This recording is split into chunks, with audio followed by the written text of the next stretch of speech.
Friends, মনস ভিডিওতে সবাইকে welcome. আজকে 15ই আগস্ট, তাই আমরা একটু বেরিয়েছিলাম ঘুরু করতে। তো যাই হোক, তোমরা দেখতেই পাবে একটু বাদে অনেক আজকে রাস্তার মধ্যে ভিড় ছিল। তো আমরা সেই ভিড় এড়িয়ে এড়িয়ে গেছিলাম শেষ পর্যন্ত।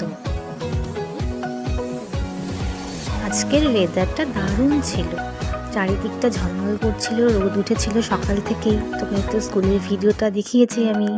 তো যাই হোক, ফ্যামিলি নিয়ে বেরিয়ে পড়লাম। এই যে আমার মেয়ে, ভাগ্নে, আমার ননাস, তার হাজবেন্ড, আর সামনে আমার দেওর এবং দেওরের বউ যাচ্ছে। আমি যাচ্ছি আমার হাজবেন্ডের সাথে। আজকের দিনটা খুব ভালো কাটলো, আর বাকি ভিডিওটা তোমাদের পরে নেক্সট ভিডিওতে দেখিয়ে দেবো আমি। টাটা, তোমরা সবাই দেখতে থাকো।